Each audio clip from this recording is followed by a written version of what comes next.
Apa sih gunanya kebebasan? Lihat saya semuanya. Cinta itu harusnya saling memberi sayap. Kenyataannya cinta itu malah saling mengikat. Buktinya apa? Dulu ketika sendiri bebas. Lo ketika sudah menikah menjadi tidak bebas. Siapa yang pengen menikah? Siapa? Kita, lu saja kali, gue kagak. Ya kita juga yang pengen. Tapi setelah masuk ke situ kemudian terpenjara, nggak ada ilmunya, baru tahu. Jadi bisa jadi pernikahan pun menjadi satu kerangkeng baru yang membuat kita terjajah. Betul apa tidak?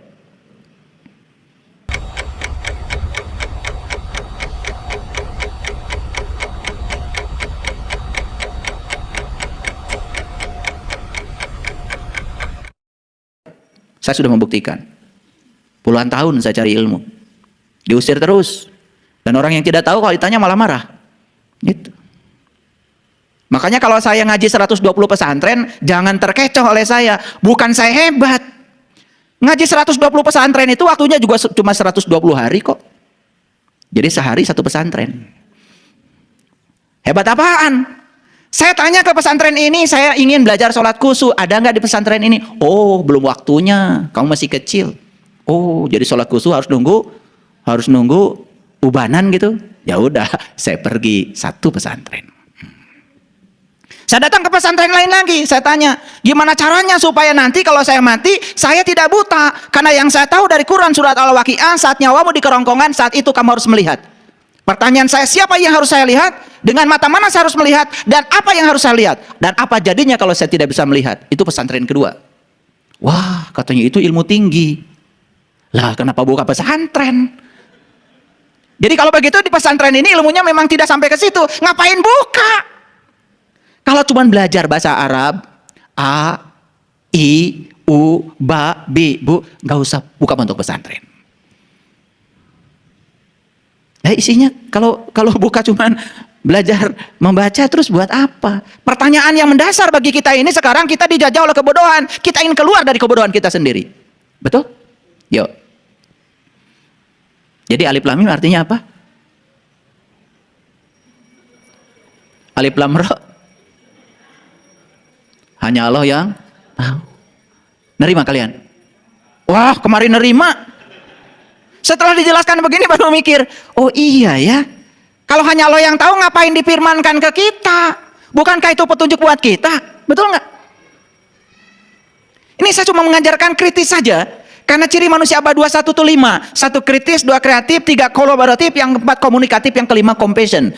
Cinta kasihnya besar. Nggak tahu kenapa ada orang yang mengatakan manusia abad 21 cinta kasihnya besar. Semoga saja anak-anak yang terlahir sekarang ini anak-anak yang berkesadaran, yang sudah melewati beberapa fase kehidupan di kehidupan yang dulu, lahir jadi anak yang berkesadaran sekarang. Semoga aja. Karena harus diputus itu satu generasi. Karena ketidaksadaran ini diwariskan terus-menerus, mengerikan. Baik, bisa dilanjutkan? Sudah berapa yang saya ceritakan tentang penjajahan tadi?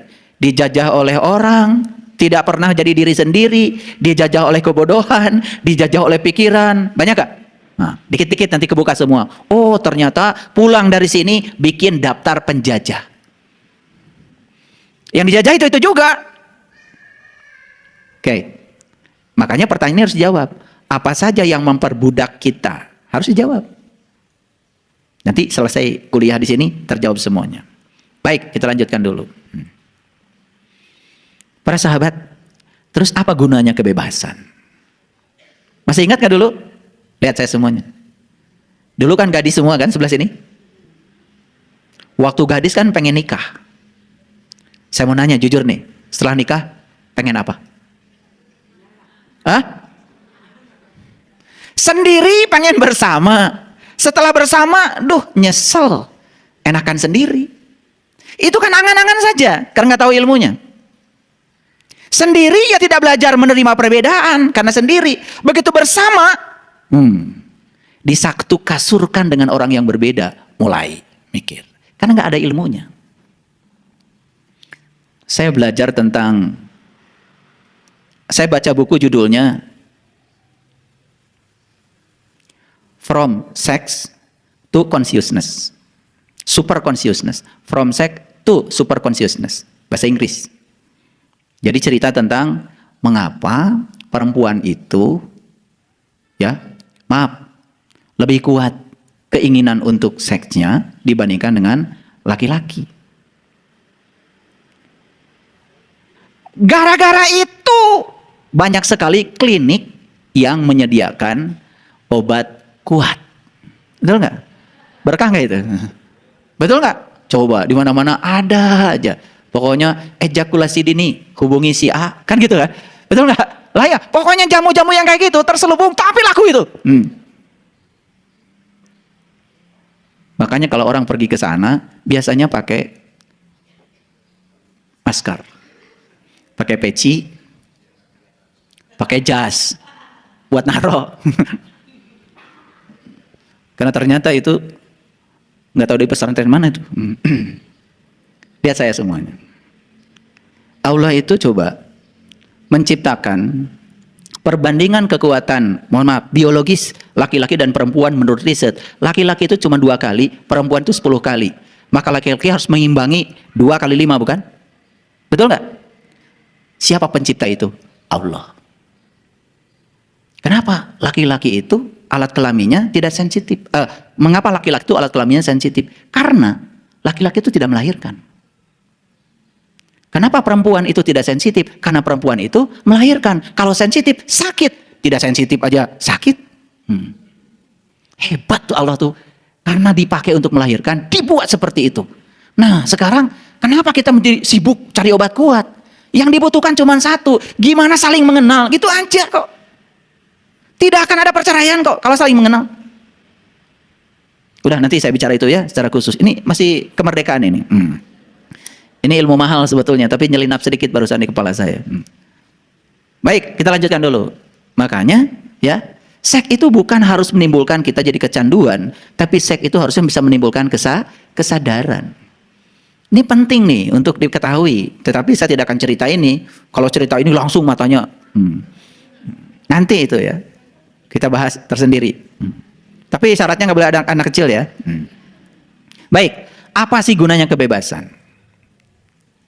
Lihat saya semuanya. Cinta itu harusnya saling memberi sayap. Kenyataannya cinta itu malah saling mengikat. Buktinya apa? Dulu ketika sendiri bebas. Loh ketika sudah menikah menjadi tidak bebas. Siapa yang pengen menikah? Siapa? Kita, lu saja kali, gue kagak.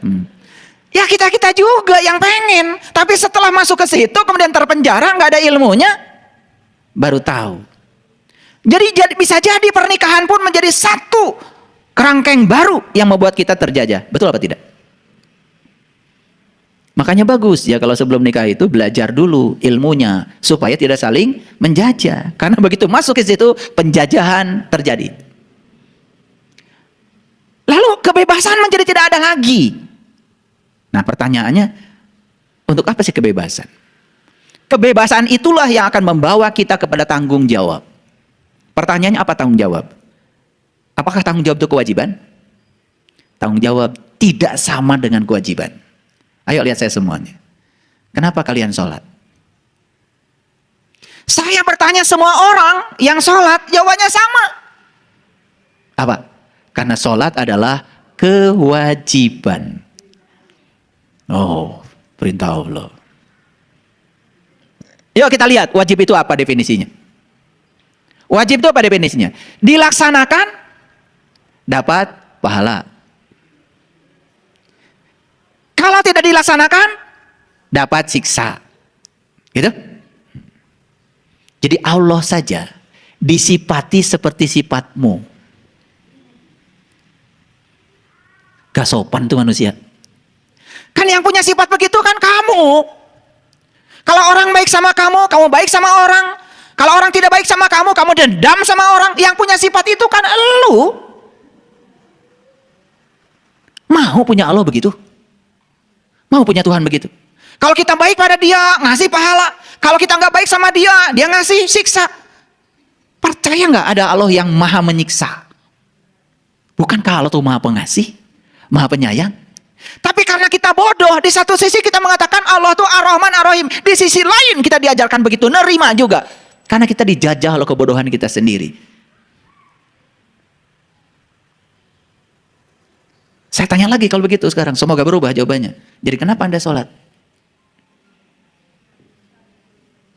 Mengikuti perintah Allah. Dirubah aja dari tadi. Ya dirubah dari tadi sedikit. Tadi wajib, sekarang mengikuti perintah Allah. Itu juga jawabannya. Jarang saya mendapatkan jawaban, kenapa Anda sholat? Karena saya mencintai Allah. Kenapa Anda sholat? Karena saya butuh sholat. Kenapa Anda butuh? Karena saya merasakan kenikmatan sholat. Pertanyaan berikutnya, benarkah Anda sudah merasakan nikmatnya sholat?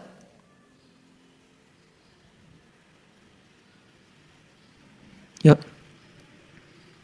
Biasa ngomel, nggak ngomel, nggak enak. Biasa bangun pagi, bangun siang, nggak enak. Biasa sholat, kemudian tiba-tiba nggak sholat, nggak enak. Kenapa Anda sholat? Karena biasa sholat. Makanya ketika sholat, buru-buru. Karena sepanjang sholat, tidak merasakan nikmatnya sholat. Baru nikmatnya sholat setelah sholat. Begitu selesai sholat, alhamdulillah udah sholat. Ini bukankah penjajahan? Ini penjajahan. Kita dijajah oleh kebodohan kita sendiri. Pertanyaan berikutnya, apa tidak ingin gitu sholat itu karena kemerdekaan kita sendiri? Sholat itu karena saya merasakan nikmatnya sholat. Sholat itu karena saya cinta kepada Allah. Allah saya cinta pada saya, masa saya nggak cinta sama Allah? Naik sedikit jawabannya, merdeka. Jadi kalau kita melakukan ibadah cuman karena pengen surga takut neraka, kita itu sudah menindas diri kita sendiri. Makanya dalam teori motivasi ada 3 tingkatan motivasi. Yang pertama reward and punishment motivation. Yang kedua need motivation. Yang ketiga adalah love motivation. Jadi motivasi yang paling sederhana adalah melakukan sesuatu itu karena ingin dapat sesuatu, takut dapat siksa. Itu adalah motivasi yang paling rendah. Bayangkan kalau kita punya perusahaan, titipkan perusahaan kita sama orang begitu. Ada kita kerjanya bagus, nggak ada kita kerjanya nggak bagus, rusak perusahaan kita. Tapi titipkan sama orang yang senang bekerja, cinta bekerja, energetik ketika bekerja. Karena dia menemukan personal geniusnya ketika bekerja. Jenius dia di bidangnya. Titipkan pekerjaan sama orang seperti itu, pasti berkembang. Gitu. Jadi, pertanyaan berikutnya dari saya. Ada yang PNS nggak? Di sini? Polri? TNI? Pegawai? Karyawan? Apapun peran Anda, bukan saya mau pisah-pisahkan. Pertanyaan saya satu aja. Senang nggak dengan yang Anda kerjakan?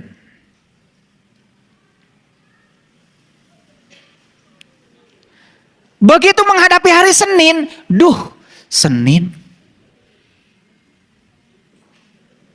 Jadi bekerja dari Senin, Selasa, Rabu, Kamis, Jumat, dan perlu waktu Sabtu Minggu buat berlibur, dia sedang dijajah oleh dirinya sendiri. Orang kayak gini, kerja dimanapun tidak akan berkembang. Jadi seakan-akan Senin, Selasa, Rabu, Kamis, Jumat itu adalah saat dimana tidak bahagia dan perlu 2 hari untuk bahagia. Katanya berlibur. Saya tiap hari libur. Makanya susah cari saya. Karena tiap hari libur. Saya ngajar senang. Saya ngajar fisika, memang hobi saya fisika, senang. Saya ketemu mahasiswa, senang. Saya bekerja tidak cari uang. Karena uang itu nggak perlu dicari. Saya bekerja menjadi pelayan Allah. Bismillahirrahmanirrahim. Atas nama Allah yang Maha Pengasih dan Maha Penyayang. Saya bekerja karena saya sedang menjadi kepanjangan tangan Allah. Menyampaikan cinta kasih Allah lewat peran saya. Uang nggak usah dipikirin. Tiap tanggal 1 selalu ada. Ngapain dipikirin? Disitulah akan muncul namanya wa yarzuqu min haitsu la yahtasib. Rezeki dari arah yang kita tidak pernah menyangkanya. Paham? Oke, senang nggak jadi ibu rumah tangga? Senang masak? Senang nyapu? Senang nyuci? Senang? Kadang-kadang. Berarti ditindas ini oleh diri sendiri, nggak merdeka. Yang senang itu senang itu sambil nyanyi, ya nyanyi, senang. Nah, saya kasih tahu, apapun yang kita kerjakan, kalau senang berarti kita sudah merdeka. Kalau tidak senang berarti tidak merdeka. Cari pekerjaan yang menyenangkan. Saya selalu ngasih tahu sama mahasiswa saya, kalau Anda tidak suka fisika, jangan belajar fisika. Saya lihat mahasiswa ya, kalau dikasih PR, semuanya berubah wajahnya itu. Menakutkan. Berarti dia tidak senang. Harusnya begitu dikasih PR, langsung nyalamin saya. Terima kasih Bapak, banyakin lagi PR-nya. Harus kan begitu. Betul nggak? Duh, subhanallah. Sebetulnya penjajahan-penjajahan yang semacam ini dalam kehidupan kita masih banyak. Terutama kita dijajah oleh keinginan-keinginan kita. Betul? Yes. Lanjut. Apa tanggung jawab itu? Perhatikan saya. Jadi sebetulnya tanggung jawab itu adalah kemampuan untuk bereaksi terhadap segala situasi. Ulangi. Tanggung jawab itu adalah kemampuan untuk bereaksi terhadap segala situasi. Itu namanya tanggung jawab. Tanggung jawab bukan kewajiban. Nah, kenapa kita perlu bebas, perlu merdeka? Karena reaksi kita terhadap situasi itu menentukan. Nah, orang yang belum merdeka, reaksinya selalu buruk terhadap situasi. Orang yang sudah merdeka, reaksinya selalu positif terhadap segala situasi, apapun situasinya.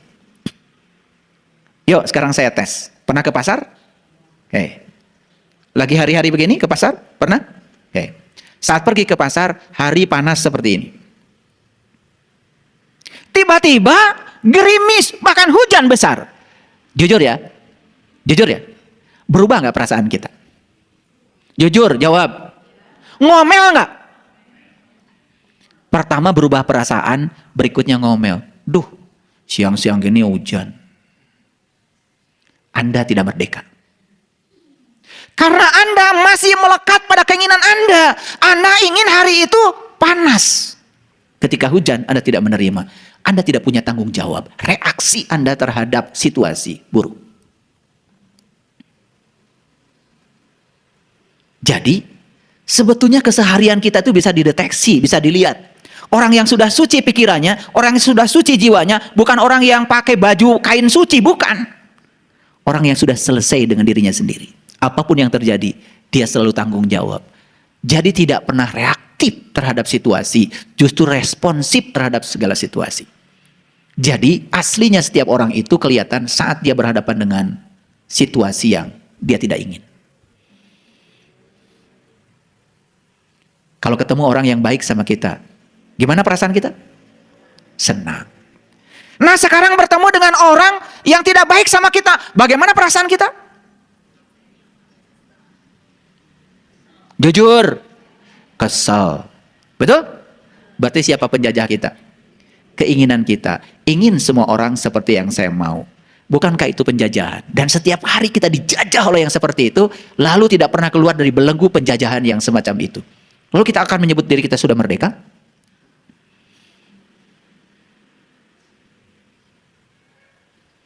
Para sahabat, kalau begitu, gimana sih cara kita mengisi kemerdekaan itu? Ini katanya sudah merdeka kan? Nah, merdeka secara fisik, yes.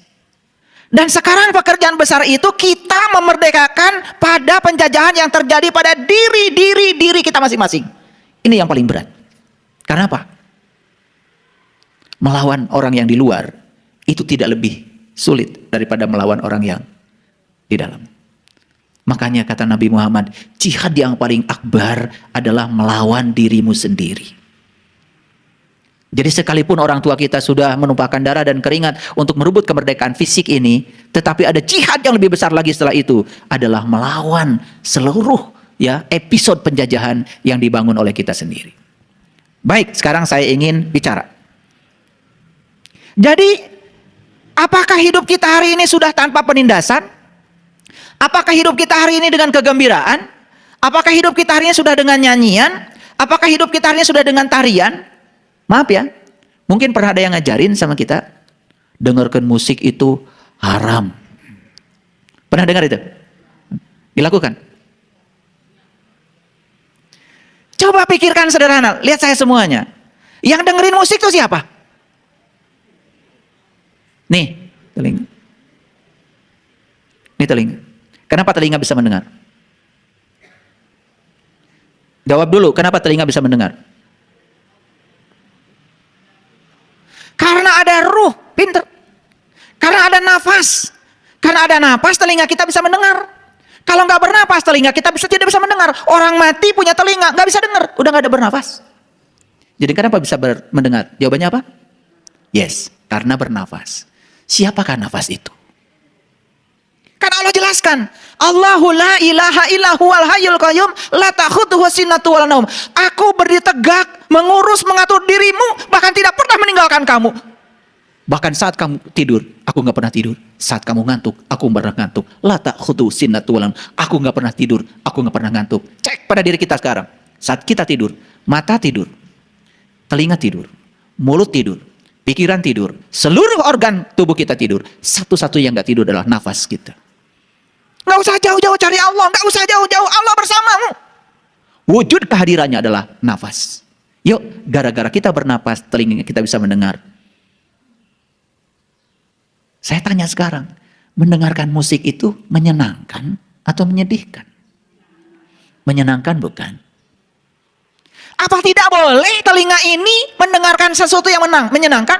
Bukankah kita mendengar karena ada Allah yang mendengar di sini? Siapa yang mendengar kalau begitu? Bukankah alo-alo juga? Kok berani-beraninya menyatakan ini nggak boleh, itu nggak boleh? Saya sampai hari ini nanya orang-orang yang bilang nggak boleh itu nggak jelas alasannya. Cuma dari sonoannya aja begitu. Bukankah kita jadi dijajah oleh kebodohan kita sendiri? Betul?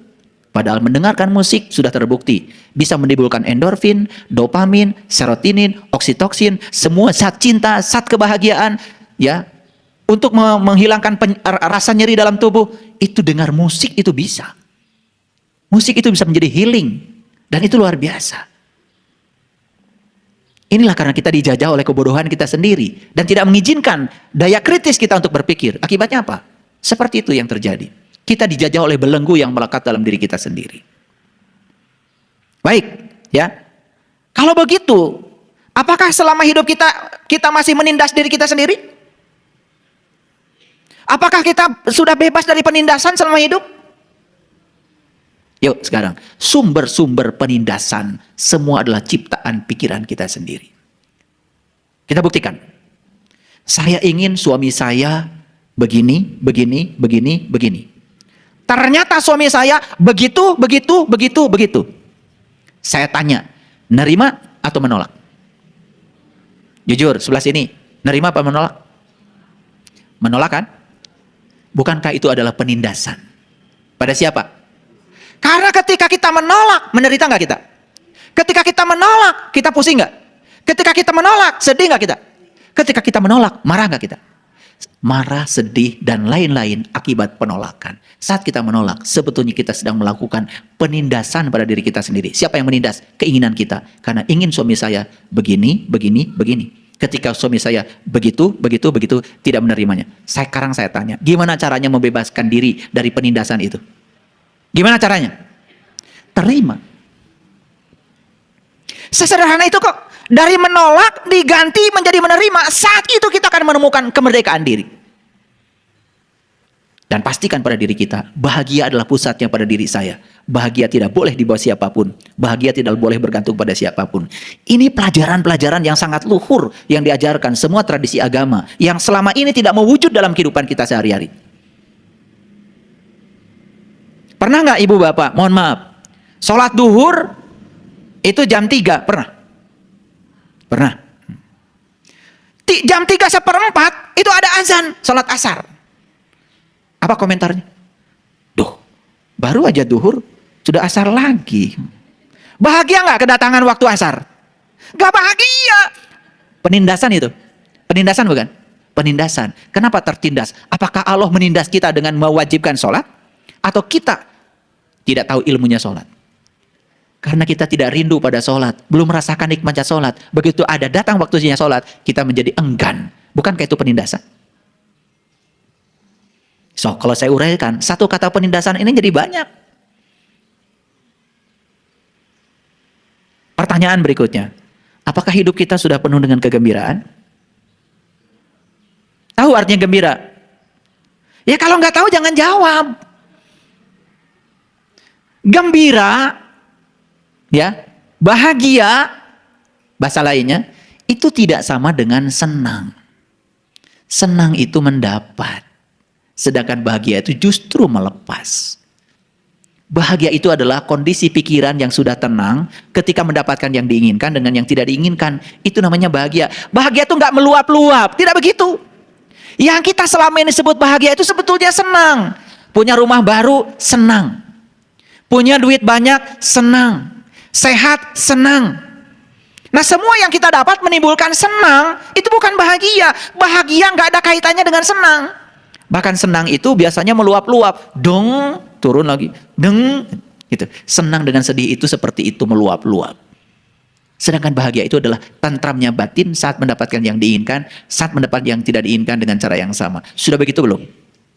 Kalau sudah di titik ini, itu namanya merdeka. Saya berjuang melepaskan diri dari hal-hal yang semacam itu bukan dengan cara yang mudah. Karena apa? Saya sebelum mengajarkan sesuatu pada orang lain, ini harus terjadi dulu pada diri saya. Saya nggak mau mengajarkan sesuatu hanya berdasarkan pengetahuan palsu yang tidak terjadi pada diri saya.